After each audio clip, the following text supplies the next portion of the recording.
Buenas. Hola. A ver, Vamos a ver. al Palacio de Congresos, por favor. Al Palacio de Si Congresos. puede ir un poco rapidito. Sí, hoy vamos a tener algún problema porque está esto, Bueno, el tráfico. oye, así no hay quien consiga nada, de verdad. Es que llevo un día...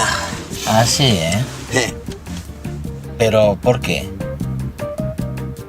¿Te persigue un mamut o...? ¿Un mamut?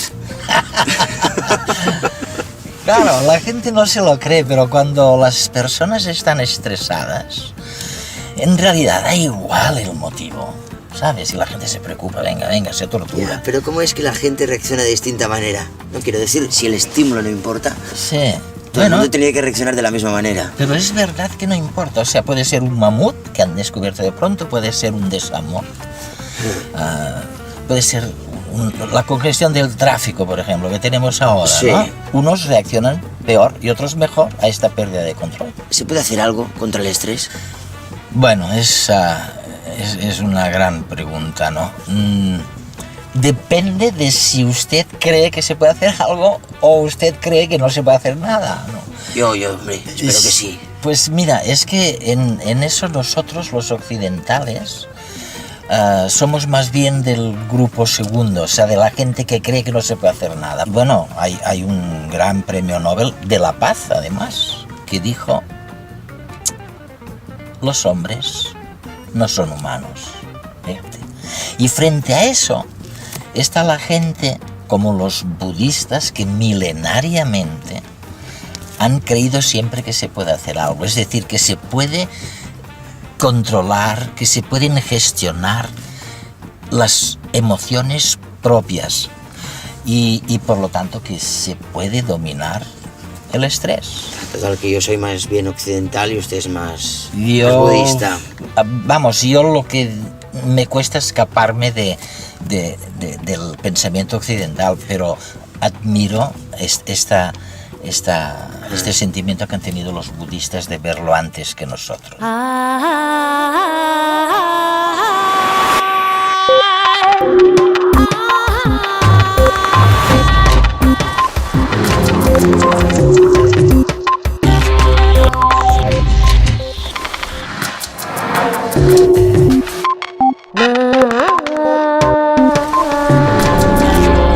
El cerebro es un experto buscador de amenazas.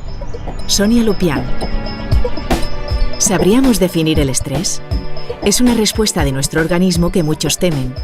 Pero no hay que olvidar que sin ella, ni los seres humanos ni el resto de animales habrían sobrevivido. Y ya que hoy en día, en nuestras sociedades, se puede convertir en enemigo, mejor conocerlo a fondo.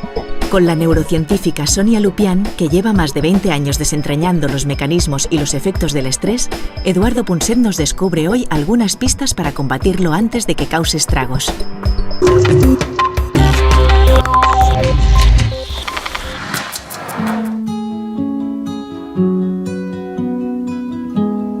Es curioso, pero una vez más nos encontramos en una situación en la que la gente en general tiende a creer que el estrés lo provoca el exceso de trabajo y la falta de tiempo. Y luego, cuando empezamos a escarbar lo que le pasa a la gente por dentro, descubrimos que esa no es la razón, que las razones del estrés son otras. Lo van a ver en redes esta noche.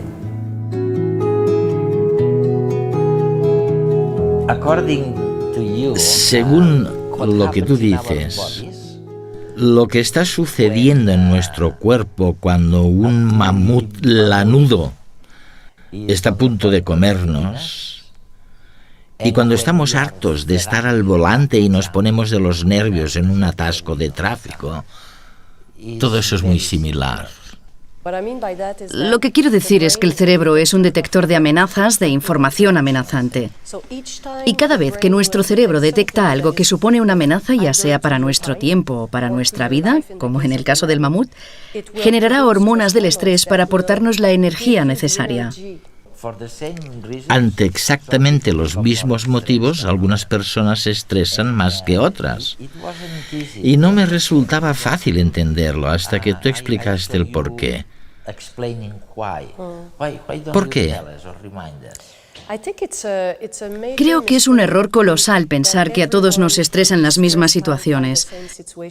Eso es totalmente imposible. Y lo sabemos porque hemos descubierto, tras 30 años de investigación científica, que hay 4 características de una situación que provocan estrés. Y no es necesario que estén presentes las 4. Cuantas más se cumplan, mayor será el estrés. Las 4 características de una situación de estrés son las siguientes. La primera es la novedad, lo que nos pasa tiene que ser nuevo. La segunda es la impredecibilidad, tiene que ser impredecible. La tercera es la sensación de que no controlamos en absoluto la situación. Y la cuarta es que debe representar una amenaza para nuestra personalidad. Por ejemplo, cuando alguien se cuestiona nuestra capacidad para realizar correctamente nuestro trabajo o algo así. Si eso sucede, lo que experimentaremos será una respuesta de estrés. No resulta sorprendente, pues, que en épocas de crisis las personas tiendan a sentirse más estresadas, ¿no? Es una situación nueva. Es impredecible. Sí. Controlan mucho menos. O sea que la gente debiera estar más estresada. Pero ¿cómo se lucha contra ese estrés? ¿Se puede evitar? Lo primero que hay que hacer es entenderlo. Tras 20 años investigando el estrés, no creo que la gente sepa lo que es. Todo el mundo cree saberlo, pero el caso es que no tienen ni idea de qué es. Una vez hice un sondeo entre 1000 personas. Les pedí que me dijeran qué era el estrés para ellos y la mayoría lo definió como presión por falta de tiempo. Según eso, nos estresamos cuando no tenemos tiempo para hacer todo lo que querríamos hacer en el periodo que nos hemos reservado para ello. Por culpa de esta definición, la mayoría me dijo que los niños y las personas mayores no padecen estrés. No se estresan. Es un error garrafal. Su cerebro es más vulnerable en el caso de los niños porque todavía se está desarrollando. En el caso de las personas mayores, por el proceso de envejecimiento. Por eso, si empezamos a contarle a la gente lo que es el estrés, podrán empezar a entender cómo abordarlo, porque la mejor manera de afrontar el estrés es conocer sus 4 características y encontrar un plan B, como yo lo llamo. Hay que preguntarse, ¿qué puedo hacer? Y luego buscar una estrategia.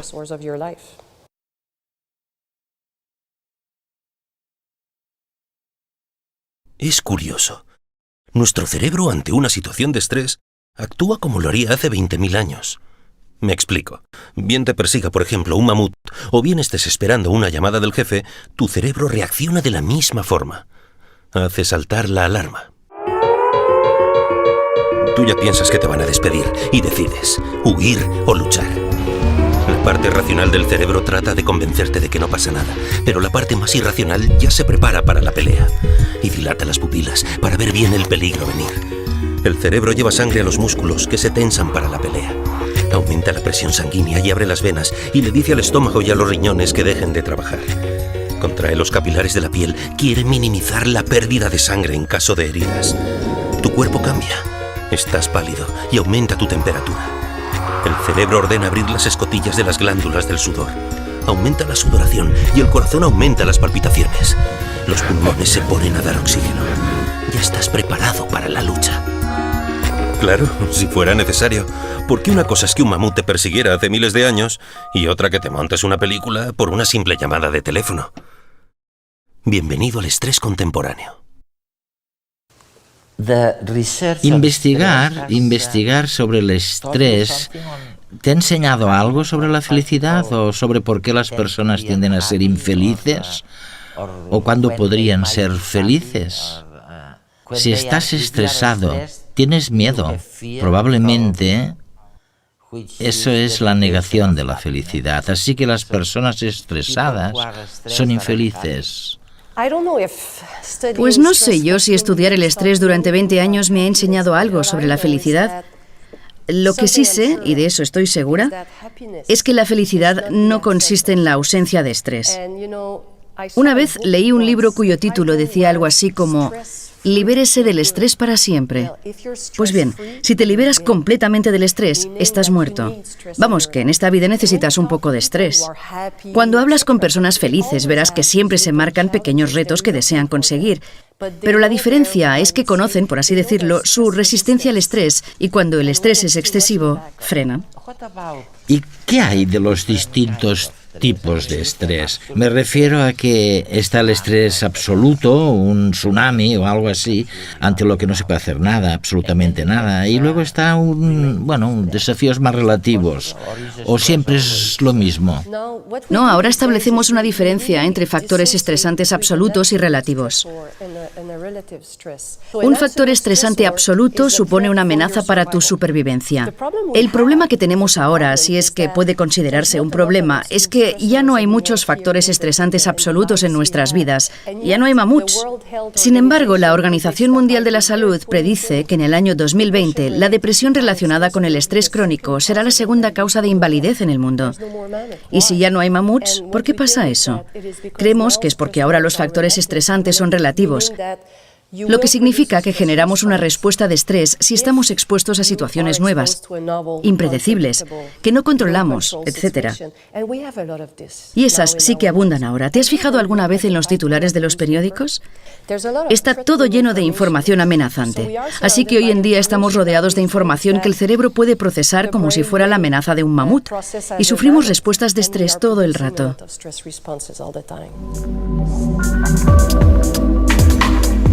La vida moderna está programada a través de horarios, normas y códigos que ordenan nuestra vida diaria y nos dan una mayor seguridad. Sin embargo, y a pesar de ello, en el siglo XXI sufrimos más que nunca de enfermedades relacionadas con los nervios, el estrés y los miedos injustificados. En los últimos 150 años, en las últimas 3 o 4 generaciones, ha sido cuando nos han impuesto o nos hemos impuesto el orden. Teniendo en cuenta los tiempos de la evolución, los tiempos biológicos, nuestro organismo no ha sido capaz todavía de adaptarse a ello. Y esto es lo que muchas veces genera este desajuste o genera estas reacciones desproporcionadas. Y hay un ejemplo claro, cuando tenemos una mesa que está ordenada o una mesa que está totalmente desordenada, con papeles, bolígrafos, lápices. Sobre esta mesa desordenada, un bolígrafo rojo no nos llama la atención, pero en cambio sobre la mesa que está perfectamente ordenada, si junto a los bolígrafos azules aparece uno que es de color rojo, esto nos llama la atención. En la vida actual más o menos sucede lo mismo. Cuando hay algo que sale del orden o cuando no podemos cumplir con este orden, entonces nos podemos preocupar, nos podemos poner ansiosos.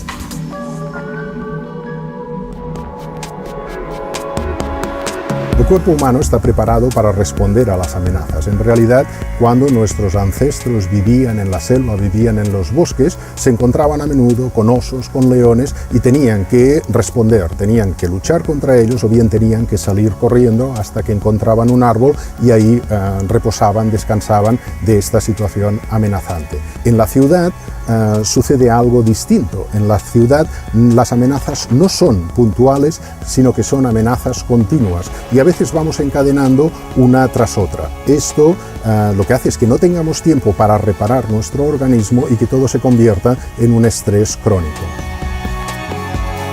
Vivimos como cuando en el ordenador tenemos muchas pestañas abiertas al mismo tiempo. Queremos hacerlo todo a la vez, no nos concentramos en nada en concreto y nos colapsamos. Es como si nuestro cerebro fuera un embudo, que tiene un tope, y cuando lo rebasamos sufrimos de estrés.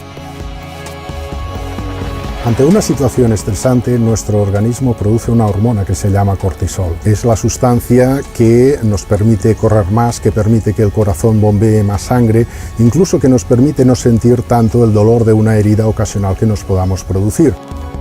Si nuestro organismo fabrica cortisol, ¿no será también capaz de fabricar otras hormonas que puedan revertir sus efectos? ¿Como un antídoto ante el estrés? ¿Cómo puedo saber? ¿Cómo puedo saber si soy una víctima del estrés crónico? ¿Cómo sé que es crónico? Es la pregunta del $1.000.000. ¿Cómo saber cuándo es demasiado tarde? Nadie lo sabe. Yo siempre lo divido en 3 fases para que la gente pueda hacerse una idea de cómo funciona. La primera fase es cuando el estrés empieza a cronificarse. La digestión cambia. Cuando empiezas a tener problemillas con la digestión y debes tomarte pastillas cada 2 por 3, es cuando tienes el primer signo de que algo va mal. Con los niños es la primera señal. Se quejarán de dolor abdominal, pero es el estrés. Y luego sigues adelante, sigues y sigues y sigues. En algún momento el cerebro te pedirá algo bueno. Es como si te dijera, he trabajado muchísimo estos días, necesito algo bueno. Un poco de glucosa.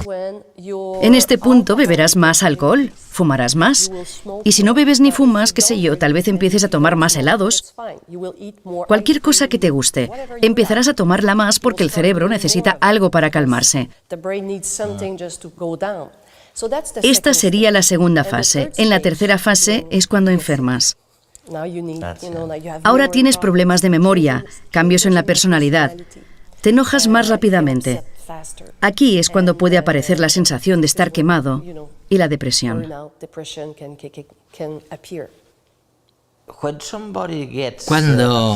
Cuando alguien se disgusta o altera muy a menudo, ¿qué significa? La explicación la encontramos en la investigación con animales. Creemos que sucede lo siguiente. Si se experimenta con una rata a la que se estresa de modo crónico con el mismo factor estresante en todo momento, la respuesta de estrés de la rata disminuirá, se habituará. Bajará. Pero lo que se ha demostrado es que la rata se habituará a ese factor concreto de estrés, pero se volverá más reactiva de lo normal ante cualquier otro factor estresante, por lo que estará hipersensible. Lo que vemos en personas con estrés crónico es que pueden habituarse a un factor estresante crónico. Pongamos que estás pasando por un divorcio muy difícil y cada día tienes una respuesta de estrés. Logras sobreponerte, pero de repente sucede algo en el trabajo. Alguien te dice algo que no es tan grave y explotas. Cuando alguien se enoja con facilidad, se trata de un signo de que padece estrés crónico, de que está intentando abordar un factor estresante, pero se ha vuelto excesivamente reactivo a los demás.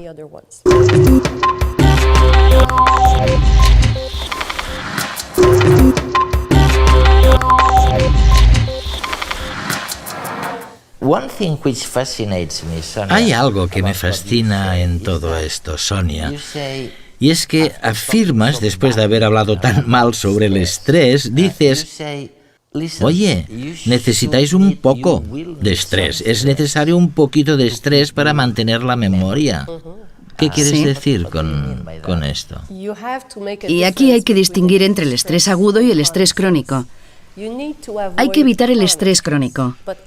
Pero el estrés agudo es siempre muy bueno para la supervivencia, como he dicho antes. Y lo que hemos descubierto es que la relación entre la memoria y el estrés es una función con forma de U invertida. Un poquito de estrés aumenta la memoria. Un poco, ¿eh? Sí. Pero cuando es excesivo, entonces disminuye totalmente la memoria. La razón es que el estrés, las hormonas del estrés, te ponen en guardia. Se trata del subidón que busca la gente cuando está trabajando y quiere terminar un proyecto. Pero si es excesivo, en algún momento el cerebro empieza a confundir todo lo que hay que memorizar y por culpa del estrés, el rendimiento de la memoria disminuye.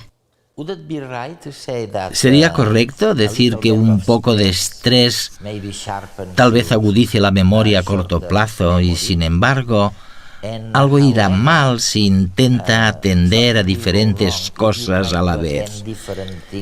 Si prestas atención a 2 o 3 cosas simultáneamente, porque entonces probablemente te estresarás. ¿Es así? Existe la idea de que la multitarea es algo nuevo, pero al cerebro le encanta la multitarea. Si el cerebro solamente hiciera una cosa cada vez, seguiríamos persiguiendo mamuts. Lo que pasa es que cuando aparece el estrés, añade otra tarea que va por encima de todo lo que estás haciendo. ¿Y por qué? Como he dicho antes, el cerebro es un detector de amenazas y está ahí para ayudarte a detectar la información amenazante y hacer algo al respecto. Imagina que intentas hacer 2 o 3 cosas a la vez y que estás pasando por un divorcio muy complicado. ¿Qué crees que pensarás mientras estás aquí hablando conmigo? A la vez estarás preguntándote si podrás hacerlo, si podrás hacer eso y aquello con tu esposa. Es otra tarea que persiste en tu mente todo el rato. Se vuelve difícil de procesar y perjudica el resto de tareas. Y esto es lo que hace el estrés. Siempre que hay una información estresante, porque amenaza tu ego o tu supervivencia o lo que sea, el cerebro la procesa primero y todo lo demás se vuelve irrelevante. De la misma manera que nuestro organismo segrega cortisol cuando sentimos estrés, se ha descubierto que existen otras hormonas capaces de relajarnos y producir en nosotros una sensación de bienestar. Entre ellas destaca la oxitocina. Pero, ¿acaso podemos inducir su fabricación de forma voluntaria? ¿Cómo podemos hacerlo? Se producen situaciones placenteras muy diversas, por ejemplo, un masaje, una conversación con otra persona, tener relaciones sexuales, etcétera, etcétera. Hay un experimento muy curioso. Se escogió a varias mujeres y se les pidió que se prepararan para hacer una exposición en público. Y a la mitad de estas mujeres se les pidió además que su pareja les hiciera un masaje en la zona cervical, un masaje relajante, y que hablara con ellas de manera tranquila. Pues bien, se observó que estas mujeres tenían unos niveles de oxitocina más elevados y en cambio unos niveles de cortisol mucho más bajos. La oxitocina no solo nos relaja, sino que también nos ayuda a aumentar nuestra confianza y a relacionarnos mejor con los que nos rodean, lo cual, a su vez, puede servirnos para reducir el estrés. En un experimento se hizo que un grupo de personas jugaran a un juego de riesgo. Algunos de ellos habían inhalado esta hormona por spray. Como consecuencia de ello, arriesgaron más en el juego. Es decir, que confiaron más en la buena fe del resto de contrincantes. A principios de la década de los 80, en la revista Science se publicó un artículo interesante. Unos médicos siguieron a unos pacientes durante su postoperatorio y observaron una cosa. Los pacientes que estaban en una de las habitaciones cuya ventana daba a una pared de ladrillos donde se veía el edificio de enfrente, se recuperaban más lentamente que otros pacientes que estaban en las habitaciones conjuntas desde donde se veía la copa de los árboles de un jardín que había enfrente del hospital. Parece ser que la risa también puede ayudarnos a reducir el estrés. De hecho, tenemos una tendencia natural a fijarnos en las caras sonrientes y su expresión se contagia con facilidad. Reír nos relaja la musculatura y nos permite estrechar lazos con los que nos rodean. En un experimento se demostró que 60 minutos diarios de comedia televisiva podían reducir los niveles de cortisol en los espectadores. Hacer ejercicio, sentir y pensar positivamente, ayudar a los demás, reír y acariciarnos. Más que una receta para salvarnos del estrés, parece una receta para un mundo mejor. Pero es que quizás vivir en la calma sea el primer paso para conseguirlo. From your research on stress, en tu investigación sobre el estrés, ¿has llegado a algunas conclusiones sobre si los distintos sexos se comportan de modo distinto? Lo que sabemos hasta ahora sobre el estrés es que si se somete a mujeres y hombres a estrés en el laboratorio, los hombres son 3 veces más reactivos. Producen más hormonas del estrés que las mujeres. Fíjate. Al principio, los científicos dijeron que por este motivo los hombres tenían más problemas cardiovasculares. Pero luego alguien apuntó que sí, pero que las mujeres también padecían más depresión, así que no tenía sentido. Y hay muchísimos estudios que intentan analizar qué puede provocarlo. Se han estudiado los efectos del apoyo social en la reactividad al estrés, porque la mejor protección contra el estrés es el apoyo social. Cuando te rodeas de personas con las que hablar, eso es muy bueno contra el estrés. No obstante, se ha demostrado que si les pides a los hombres que traigan a sus parejas para que les brinden apoyo antes de verse sometidos a estrés, y les pides a las mujeres que también lo hagan y luego las sometes a estrés, sucede lo contrario. ¿Lo contrario? Sí, resulta que los hombres sufren menos estrés cuando tienen a sus parejas consigo, pero las mujeres se estresan más. No me preguntes por qué. A mí no me extraña. No se sabe por qué. Primero dijimos que era una diferencia entre sexos porque se trataba de hombres y mujeres. Y entonces se rehizo el estudio y se les pidió a los hombres que trajeran a su mejor amigo, un hombre, para que les diera apoyo social antes de ser sometidos a estrés. Las mujeres debían traer a una amiga. Entonces, tras someter a ambos grupos a estrés, la cosa volvió al principio. Ahora eran los hombres los que estaban más estresados. ¿Qué nos dice esto? Nos dice que los hombres y las mujeres no se benefician de las mismas personas en momentos de estrés. A los hombres les va muy bien estar con su pareja, mientras que a las mujeres parece que les va muy bien estar con sus amigas. ¿Será porque en la prehistoria los hombres perseguían mamuts mientras las mujeres recolectaban frutas? No lo sabemos, pero se trata de algo que va quedando bastante claro. No nos beneficiamos de las mismas personas. Una vez que lo sabes, puedes hacer algo al respecto. Sabes, mientras te escuchaba, pensaba que a la gente le va muy bien que le digan un centenar de veces si es necesario, que el cerebro no está ahí para buscar la verdad, sino que está ahí para protegernos. ¿Para sobrevivir? Para enseñarnos a sobrevivir. Y es increíble ver que tantas personas pasan tanto tiempo supuestamente buscando la verdad, sea lo que esto signifique, y tan poco tiempo cuidándose y cuidando a la gente que tiene a su lado, ¿no?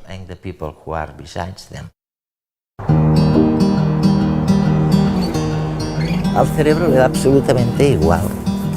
Le da absolutamente igual que la amenaza provenga de un mamut lanudo gigantesco o de un atasco de tráfico, porque el estrés es el mismo.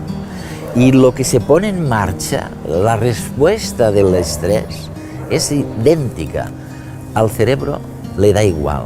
Y lo que no nos puede dar igual es no enterarnos de por qué estamos estresados. El mejor método de lidiar con el estrés se basa en conocerlo bien. Sonia Lupián.